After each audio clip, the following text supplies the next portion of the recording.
ইমাম হুসাইন রাদিয়াল্লাহু তাআলা আনহু তিনি কারবালার ময়দানে আসলেন। কারবালা অর্থ হচ্ছে মুসিবতের সেন্টার, মুসিবতের স্থান। ইমাম হুসাইন রাদিয়াল্লাহু তাআলা আনহু তিনি যখন কারবালার ময়দানে শিবির স্থাপন করলেন, তাবু স্থাপন করলেন, তিনি প্রস্তাব পাঠিয়েছিলেন, আমি যুদ্ধ করতে আসি নাই, আমাকে নিয়ে যাও, দামেশকে নিয়ে যাও, এজিদের কাছে নিয়ে যাও, তার সাথে আমি আলাপ আলোচনা করব, তাকে বুঝাবো এই রাস্তা থেকে ফিরে আসার জন্য। কিন্তু এজিদ আলাপ চাই নাই। এজিদ বলে দিয়েছে, হুসাইনের মস্তক কেটে আমার কাছে নিয়ে আসো, হয় বায়াত না হয় মস্তক। বলেন নাউজুবিল্লাহ। মুহররমের 7 তারিখ থেকে পানি বন্ধ করে দেওয়া হয়েছে। ফুরাত নদীর চতুর্দিকে 4000 সৈন্য মোতায়েন করা হয়েছে। ফুরাত নদীর পানি কুকুরে খাইতে পারবে, বাঘে খাইতে পারবে, শিয়ালে খেতে পারবে, পশু পাখি খেতে পারবে, কাফের মুশরিকেরা খেতে পারবে। সেদিন আওলাদে রাসূলের জন্য ফুরাত নদীর পানিকে বন্ধ করে দেওয়া হয়েছিল। বলেন নাউজুবিল্লাহ। অথচ আমার ইসলাম বলেছে, কাফের হোক মুশরিক হোক, আল্লাহর ঘর খানাই কাবাও যদি ধ্বংস করে, কোন কাফের আপনার কাছে এক ডুব পানি চাই, ইসলাম বলেছে আগে পানি দাও। পানি পান করার পর যদি ঈমান আনে, কাবা ঘর ধ্বংস করে যে গুনাহ করেছে এর চাইতে বড় সওয়াব আপনি পেয়ে যাবে। আমার ইসলাম কত সুন্দর, সুবহানাল্লাহ বলতে ইচ্ছে করে না? কিন্তু সেদিন ইমাম হুসাইনের জন্য পানি বন্ধ করে দেওয়া হয়েছিল। 6 মাসের দুগ্ধবৎস সন্তান আলী আসগর, বুকের দুধ শুকাই গেছে, মায়ের বুকে দুধ নাই, জিহ্বাটা বাচ্চার মুখে পুরে দিয়েছে, জিহ্বা পাথরের মতো শক্ত হয়ে গেছে, জিহ্বা বারবার ফেরত চলে আসে।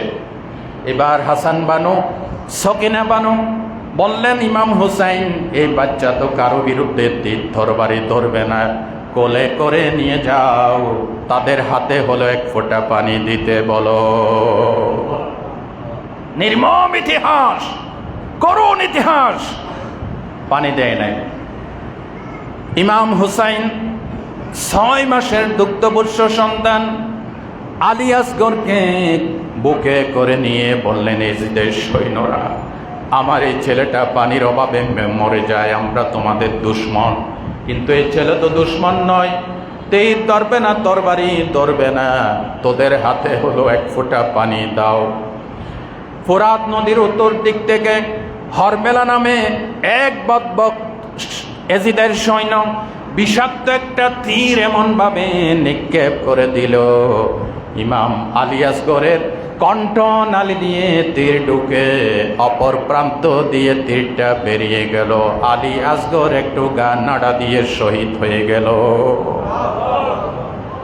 তাঁবুর ভিতরে এনে রক্তাক্ত সন্তানটাকে সামনে নিয়ে বলতেছে, হাসান বানু, সকিনা বানু, এই সন্তান জীবনে আর কখনো পানির জন্য বিরক্ত করবে না। এই নাও তোমাদের সন্তানকে হজে কাউসারের পানি, জান্নাতের পানি পান করে নিয়ে এসেছি।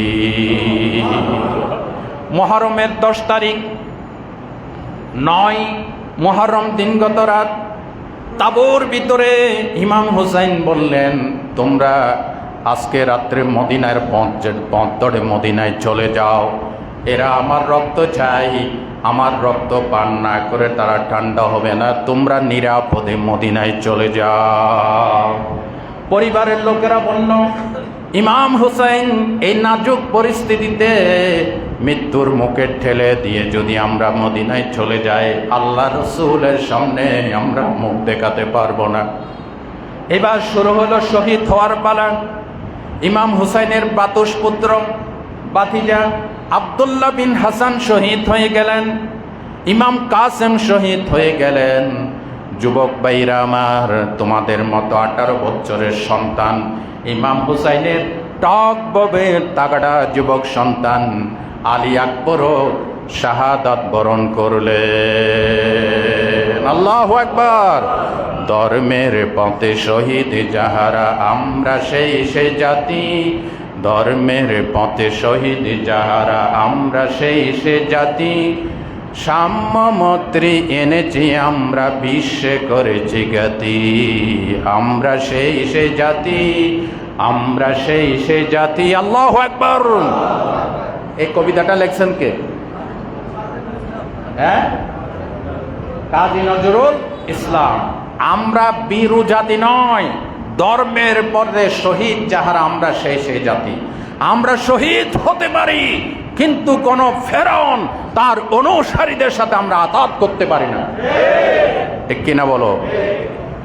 ইমাম হুসাইন রাদিয়াল্লাহু তাআলা আনহু 10ই মুহররম সবাই যখন শহীদ হয়ে গেলেন, একমাত্র হযরতে জয়নুল আবেদিন বাতিজা এসে বললেন, তিনি জ্বরে আক্রান্ত ছিলেন, বললেন, ইমাম হুসাইন আমাকে বিদায় দেন, আমিও কারবালার ময়দানে যাই। ইমাম হুসাইন বলেন, বাতিজা তোমাকে কিভাবে অনুমতি দেয়? তুমি যদি শহীদ হয়ে যাও, আওলাদে রসুলের সিলসিলা বন্ধ হয়ে যাবে, বরং আমার শাহাদাতের পর নারীদেরকে নিয়ে তুমি মদিনায় যাবে, মদিনায় গিয়ে রসুলের রওজার সামনে, আমার নানার রওজার সামনে সালাম দিয়ে আমার শাহাদাতের সংবাদটা আমার নানার কানে পৌঁছাইয়া দিও। ইমাম হুসাইন কারবালার ময়দানে গেলেন, বললেন, ও ইয়াজিদের সৈন্যরা, আমি হচ্ছি সেই হুসাইন যেই হুসাইনের মুখে টোটে চুমো না দিলে আমার নানা শান্তি পেতেন না। আমার নানা মসজিদে নববীতে জামাতে যখন ইমামতি করতেন, আমি দৌড়ে গিয়ে নানার কান্দের উপরে বসে পড়তাম। আমার মনে কষ্ট আসবে বিদায় নানা সিজদাকে লম্বা করে দিতে। আমি হচ্ছি সেই হুসাইন, মারো তীর মারো, তরবারি মারো, আওলাদের রাসূলের রক্ত দিয়ে হাতকে রঞ্জিত করো। এই বক্তব্য তাদের মনে দাগ কাটে নাই। সেদিন সীমার এজিদ তারা যুদ্ধে লিপ্ত হয়ে গেল, ইমাম হুসাইনকে রক্তাক্ত করলো। একজনে আর কতক্ষণ লড়াই করবেন? রক্ত মুছতে মুছতে চোখ দিয়েও রক্ত পড়ে, মুখ দিয়েও রক্ত পড়ে, শরীর দিয়ে ফিঙ্কি দিয়ে রক্ত পড়তেছে।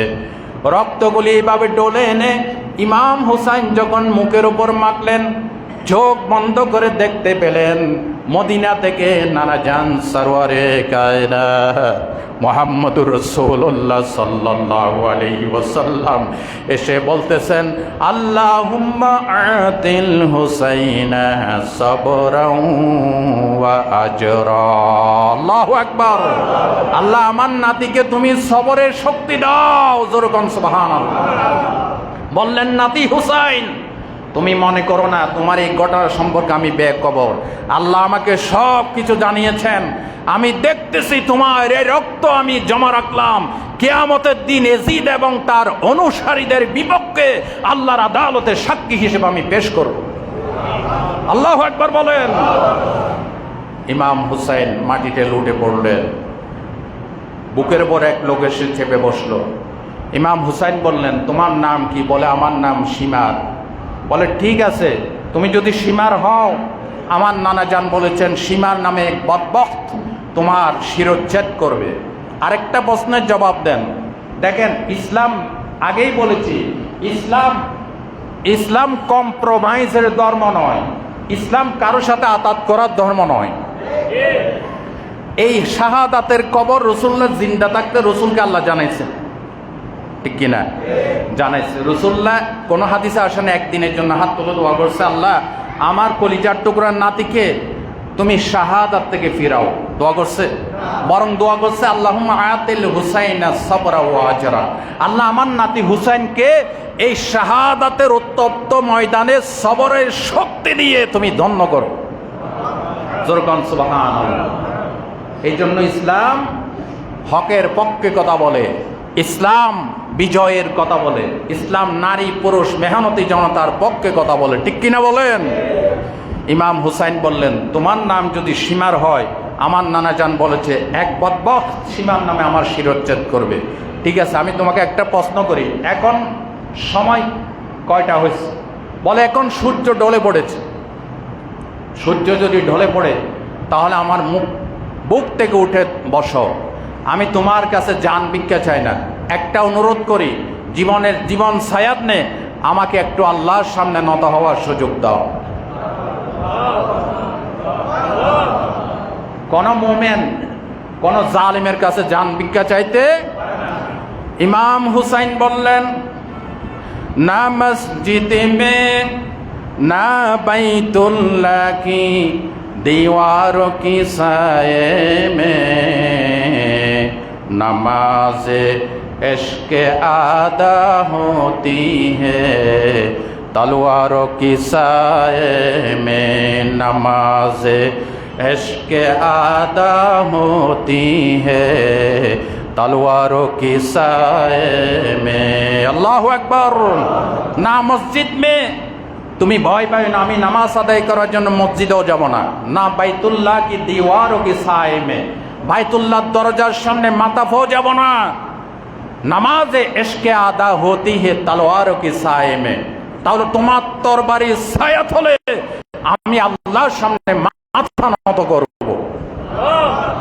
আর বুখারীর হাদিস কি বলছে? কিতাবুল জিহাদ, রাসূলুল্লাহ বলেছেন, ইলামু, তোমরা জেনে রাখো, আন্নাল জান্নাতা তাহতা জিলালিস সুয়ুফ, নিশ্চয় জান্নাত তরবারির ছায়াতলে। জোর কন্না সুবহানাল্লাহ। জান্নাত কোথায়? তরবারি। যেই কথা বললে আপনার বিরুদ্ধে তরবারি উঠে, যেই কথা বললে আপনার বিরুদ্ধে ওই এই সিদ্ধান্তের ভিতরে আপনার জান্নাত। আমরা জান্নাত চাই নেই? জান্নাত চাই। তাহলে হকের পক্ষে থাকতে হবে। আল্লাহ তৌফিক দান করেন। ভাই ও বন্ধুগণ, ইমাম হুসাইন কোন রকম নিয়ত বেঁধে রুকু করে যখন প্রথম সিজদায় গিয়েছেন, আল্লাহর কাছে কেঁদে কেঁদে বলতেছে, আল্লাহ, আমার এই শাহাদতে যদি তুমি খুশি হয়ে থাকো, তাহলে এই শাহাদাতের খবর আমার নানার কবরে পৌঁছাইয়া দিও। এই কথা বলতে পারে নাই, সীমার আঘাত করল, ইমাম হুসাইনের শিরচ্ছেদ হয়ে গেল, কিয়ামত পর্যন্ত দলিল হয়ে গেল। তিনি মাথা দিয়ে দলিল দিয়ে গেলেন, প্রয়োজনে মাথা দিব, প্রয়োজনে ব্যবসা ছেড়ে দেব, প্রয়োজনে চাকরি ছেড়ে দেব, কোনো বাতিলের সামনে মাথা নত করা যাবে?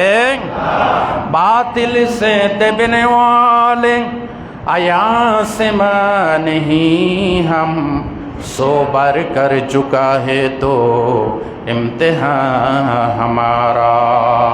আল্লামা ইকবাল বলেছেন, এই পৃথিবী 100 বার টেস্ট করেছে, মুসলমান মাথা দিতে জানে, বাতিলের সামনে মাথা নত করতে জানে না। ঠিক কিনা বলেন?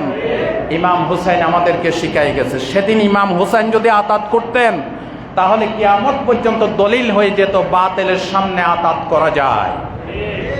সুতরাং কোন সুযোগ নাই। ইমাম হুসাইন আতাত করেন নাই, তিনি সমঝোতা করেন নাই, হকের পক্ষে জীবন দিয়ে প্রমাণ করেছে ইসলাম প্রয়োজনে শহীদ হতে হবে, তারপরে ইসলামের বিজয় নিশান উড়াতে হবে ইনশাআল্লাহ। কতলে হুসাইন আসর মে মরকে জিদ্দা, ইসলাম জিন্দা হতা হে হার কারবালা কি বাত। ইমাম হুসাইন শহীদ হয়েছেন, কিন্তু ইসলাম নতুনভাবে সেই কারবালার জমিন থেকে জিন্দা হয়েছে। ঠিক কিনা বলেন? এজিদ টিকতে পারে নাই, মাত্র 2 বছর না গড়াতে এজিদের উপর খোদার গজব পড়েছে। এজিদ আল্লাহর খানায় কাবায় আগুন লাগিয়ে দিয়েছে, আল্লাহর গিলাফে। সেই দিনে দামেস্কে মারাত্মক একটা রোগে আক্রান্ত হয়ে অত্যন্ত নির্মমভাবে এই এজিদ জাহান্নামে চলে গিয়েছে। জোরে বলেন নাউজুবিল্লাহ। তার